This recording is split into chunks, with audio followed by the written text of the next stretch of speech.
merupakan dua wajah pembangunan wilayah yang menarik untuk dikaji. Di Pantai Batu Tahu, kawasan ini terus bergumul dengan abrasi yang mengurus daratan dari tahun ke tahun. Sementara di Pantai Panjang ini menjadi ruang hidup ekonomi bagi ratusan pedagang kaki lima yang menarik kunjungan wisatawan untuk bertahan hidup. Di dalam video ini, kami akan mengangkat dua fenomena kajian sekaligus dari dua kawasan pesisir. Pertama, yaitu ada adaptasi masyarakat pesisir terhadap abrasi dan juga kenaikan muka air laut di Pantai Batu Tahu. Dan kedua, yaitu ekonomi informal perkotaan melalui keberadaan pedagang kaki lima sebagai strategi bertahan hidup di kawasan wisata Pantai Panjang yang terus ditata ulang oleh pemerintah. Jadi, sebelum masuk ke pembahasan, kami ingin menyampaikan tujuan dari kajian ini. Yang pertama, yaitu mendeskripsikan kondisi abrasi pantai di kawasan Pantai Batu Tahu tentang bentuk adaptasi masyarakat pesisir, baik yang berbentuk maupun strategi penanggulangan yang dilakukan oleh pemerintah. Kedua, menganalisis keberadaan pedagang kaki lima di kawasan wisata Pantai Panjang sebagai bentuk strategi ekonomi informal masyarakat, sekaligus dinamika penataan yang dilakukan pemerintah kota.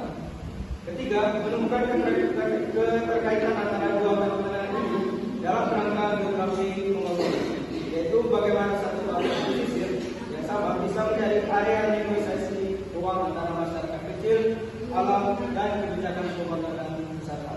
Yang keempat, dan juga yang terakhir, merupakan rekomendasi yang berimbang antara kebutuhan pelestarian lingkungan pesisir, pengelolaan kawasan wisata, dan juga keberlangsungan hidup masyarakat penambang. Jadi itu penjelasan sedikit tentang topik kami.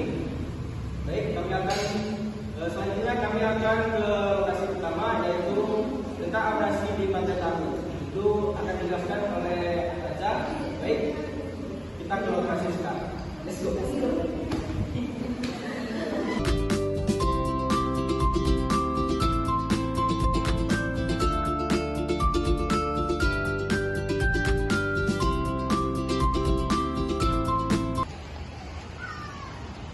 Halo guys, baiklah saya akan melanjutkan penjelasan tentang Batu Tahu.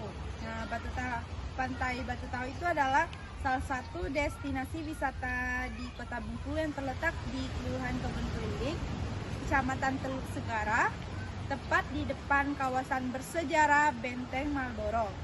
Pantai ini awalnya bernama Pantai Berkas, namun kini lebih dikenal sebagai Batu Tahu karena ribuan blok beton pemecah gelombang yang menyerupai potongan tahu. Keunikannya di kawasan ini termasuk wilayah yang tersebut sengaja ditumpuk untuk menahan gelombang, lalu pengikisan oleh air laut tetap sulit dibendung sepenuhnya.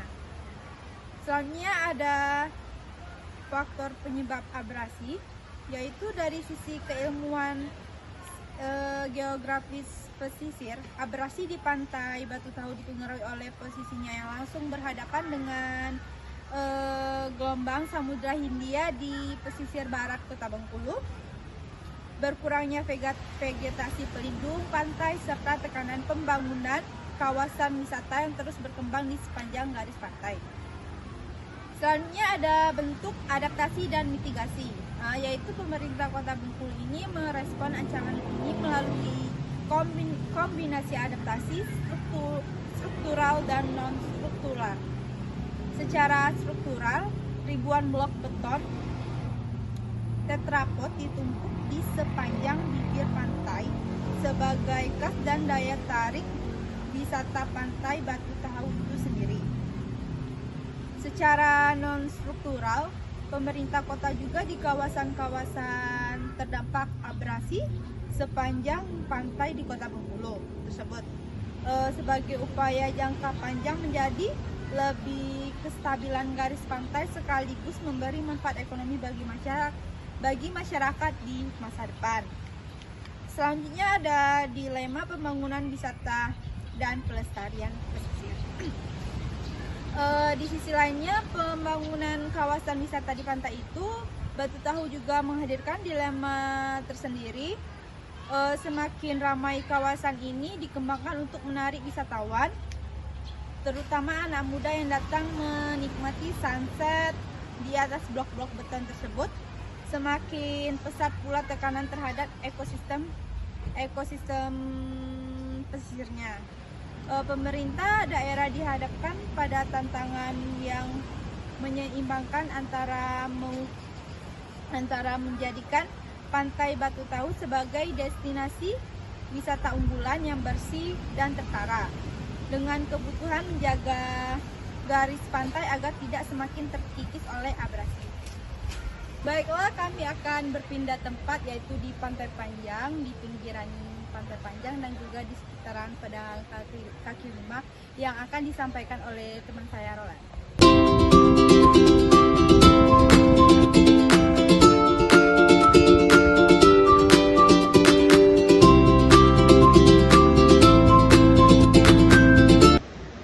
Baiklah, berpindah ke wisata lain yang ada di kawasan Pantai Panjang Kota Bengkulu, kita akan melihat sisi lain dari pembangunan wilayah pesisir, yaitu denyut ekonomi informal yang dijalankan oleh para pedagang kaki lima di Pantai Panjang.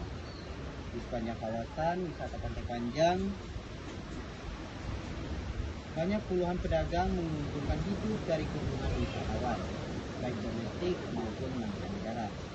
Berdasarkan data observasi yang ada, terdapat sekitar 29 kios permanen yang disediakan pemerintah dan sekitar 20 pedagang lain yang masih berjualan secara tidak tetap. Lokasi yang strategis tentu di kawasan wisata menjadi keuntungan utama para pedagang kaki lima ini untuk menarik pembeli, meskipun mereka juga menghadapi keterbatasan modal dan pesaing yang tinggi antar pedagang. Pemerintah Kota Bengkulu secara bertahap melakukan penataan kawasan ini dengan memberikan lapak-lapak yang dianggap menyalahi aturan dan mengganggu pemandangan pantai. Sebagai solusinya, pemerintah menyediakan kios resmi berukuran 5 kali 10 meter yang dibagikan melalui sistem undian terbuka kepada para pedagang guna menghindari kecemburuan dan memastikan proses penataan berjalan adil. Penataan ini juga mencakup berbagai zona, misalnya zona pedagang makanan dan food di zona 1 Pasir Putih serta zona pedagang pakaian khas wisata di zona 2 dekat Kolam Bengkulu. Dan selanjutnya, sebagai besar pedagang merespon kebijakan ini secara kooperatif, terutama karena pemerintah melibatkan mereka dalam proses dialog dan sosialisasi sebelum relokasi dilakukan.